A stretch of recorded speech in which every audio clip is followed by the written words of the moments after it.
जैसा कि आप सभी लोग को पता है कि शिक्षा विभाग बिहार सरकार की तरफ से भोजपुर जिले का स्कूल आवंटन कर दिया गया है। जो आपके जिला शिक्षा पदाधिकारी भोजपुर के हैं तो उनके तरफ से कार्यालय आदेश जारी किए गए हैं आपके पदस्थापन पत्र वितरण के संबंध में। इसमें देखिए जो आप लोग का पदस्थापन पत्र दिया जाएगा दोनों लोग को, चाहे आप बीपीएससी टीआरई 2 में हो या फिर बीपीएससी टीआरई फर्स्ट के सप्लीमेंट्री रिजल्ट में चयनित हो। आप यहाँ पर जो वर्ग है वो आप यहाँ पर देख सकते हैं, जैसे आप प्राइमरी में हो या फिर 6 to 8 या फिर 9 to 10 में, तो आप लोग का पदस्थापन पत्र कल यानी कि 6 फरवरी 2024 को आपका दिया जाएगा। यहाँ पर सभी विषय आपका दिया गया। प्राइमरी में देखेंगे तो सिर्फ आपका उर्दू यहाँ पर दिया गया है। तो हो सकता है कि इस बार भोजपुर जिले में यहाँ पर क्या है कि प्राइमरी में सिर्फ यहाँ पर उर्दू ही टीचर हैं। बाकी यदि आप यहाँ पर सामान्य विषय के टीचर होंगे प्राइमरी में तो कल ही यानी 6 फरवरी को जाएंगे तो आपका जो पदस्थापन पत्र है वो आपका यहाँ पर दे दिया जाएगा। नीचे आपके उच्च माध्यमिक यानी 11 to 12 के टीचर हैं तो आपका पदस्थापन पत्र परसों दिन यानी 7 फरवरी 2024 को दिया जाएगा। यहाँ पर आपके स्थल के नाम दिए गए हैं जहाँ से जाकर आप लोग को पदस्थापन पत्र लेना है। जो आपका जिला निबंधन एवं परामर्श केंद्र धनुपरा आ रहा है तो वहाँ पर आपको जाना होगा। जो आपका पदस्थापन पत्र है वो आपको यहाँ पर लेने। नीचे आप यहाँ पर देखेंगे तो डॉक्यूमेंट्स को लेकर बोला गया है कि आप पदस्थापन पत्र लेने जाएंगे तो अपने साथ कौन कौन से कागजात आपको यहाँ पर साथ में जो है वो लेकर जाना है। पहला पे आप यहाँ पर देखेंगे तो जो आप लोग का औपबंधिक नियुक्ति पत्र यानी तदर्थ नियुक्ति पत्र है वो आप लोग को लेकर जाना है। छायाप्रति फोटोकॉपी करा लीजिएगा, स्व अभिप्रमाणित यानी सेल्फ अटेस्टेड करके आपको जो है वो लेकर जाना है। दूसरे वाले पॉइंट पर देखेंगे तो जो आपका एडमिट कार्ड होगा वो लेकर जाना है और ये भी आप फोटोकॉपी कराकर सेल्फ अटेस्टेड करेगा। उसके साथ जो आपका मूल होगा यानी जो ओरिजिनल होगा ओरिजिनल भी आपको अपने साथ जो है लेकर जाना है। तीसरा आपके आईडी को लेकर बोला गया है तो आईडी में जो आपका आधार कार्ड होगा उसे आपको लेकर जाना है।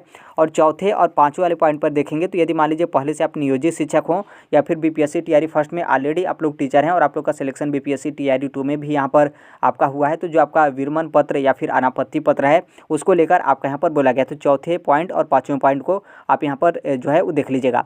फिर नीचे आप यहाँ पर देखेंगे वो तो आपका डॉक्यूमेंट्स को लेकर हो गया कि आप कौन कौन से डॉक्यूमेंट्स अपने साथ लेकर आप लोग जाइएगा पदस्थापन पत्र लेने।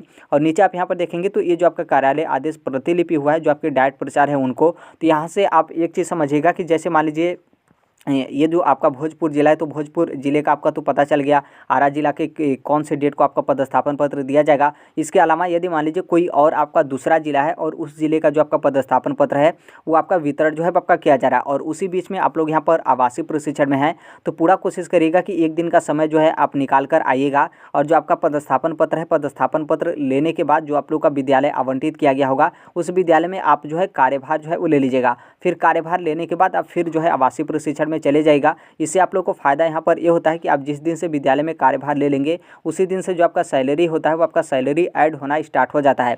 और कार्यभार लेने के बाद आवासीय प्रशिक्षण में आप जाएंगे तो वो जो आपका सैलरी है वो आपका सैलरी कटेगा नहीं बल्कि वो आपका सैलरी आपका जुड़ता ही रहता है। तो ये आप लोग को बेनिफिट होता है। तो जो भी यहाँ पर आवासीय प्रशिक्षण में होंगे आप लोग यहाँ पर ध्यान रखिएगा। बाकी जितने भी लोग बीआरसी के माध्यम से आप लोग को किसी स्कूल में टैग किया गया है तो इससे तो आपका कोई मतलब ही नहीं, क्योंकि आप भले ही बीआरसी के माध्यम से किसी स्कूल में आप टैग हैं लेकिन आप लोग विद्यालय में कार्यभार ले लेंगे तो जो आपका विद्यालय मेन विद्यालय होगा जो कि शिक्षा विभाग की तरफ से जो आप लोग को आवंटित किया गया है तो उसी विद्यालय में आप लोग को डेली आना जाना रहता है। जो लोग आवासीय प्रशिक्षण में होंगे वो लोग आप लोग इस बात को ध्यान रखिएगा कि आप समय निकाल कर आप अपना पदस्थापन पत्र लेने के बाद विद्यालय में कार्यभार लेने के बाद फिर वापस आप आवासीय प्रशिक्षण में जो है वो चले जाएगा। आवासीय प्रशिक्षण जब तक आपका कंप्लीट नहीं होता है उसे आपको पूरा ही करना होता है। ऐसा नहीं है कि आप आवासीय प्रशिक्षण में हैं और बीच में ही आपका पदस्थापन पत्र दिया जाने लगा तो आप पदस्थापन पत्र लेने के बाद विद्यालय में कार्यभार ले लेंगे फिर उसके बाद वापस आप आवासीय प्रशिक्षण में नहीं जाएंगे। ऐसा आपका नहीं होता है। आवासीय प्रशिक्षण आपको कंप्लीट ही करना होता है। लेकिन जो आपका कार्यभार वाला है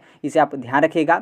आप पदस्थापन पत्र लेने के बाद विद्यालय में कार्यभार जरूर जो है ग्रहण कर लीजिएगा, उसके बाद ही आप आवासीय प्रशिक्षण में वापस जो है हो जाएगा। तो ये तो आपका जिला जो आपके जिला शिक्षा पदाधिकारी भोजपुर यानी आरा के हैं तो उनकी तरफ से कार्यालय आदेश जारी किए गए हैं आपके पदस्थापन पत्र वितरण के संबंध में। तो आप इसे देख लीजिएगा और इस पूरा कोशिश करिएगा कि इसी डेट को जाएँ और पदस्थापन पत्र ले लें। और कोई उस तरीके का आपके पास समस्या फिर कोई उस तरीके का कोई मुसीबत या फिर कहीं आपको आना जाना नहीं है तो पूरा आप लोग कोशिश करिएगा कि जिस दिन आप पदस्थापन पत्र लेते हैं उसी दिन आप विद्यालय में जो है कार्यभार ग्रहण जो है कर लीजिएगा। तो अभी के लिए तो यही अपडेट है। बाकी जैसे भी जो कोई भी अपडेट होगा इन्फॉर्मेशन होगा हर एक चीज़ हम इस प्लेटफॉर्म राइट एजुकेशन इंडिया जो है शेयर कर देंगे। और अभी तक इस चैनल को सब्सक्राइब नहीं किए होंगे सब्सक्राइब करते हुए बेल आइकन को प्रेस जो है जरूर कर लीजिएगा। मिलते हैं नेक्स्ट वीडियो में, तब तक के लिए thank you, bye bye, take care, all the best. Thank you for listening, God bless all, thank you.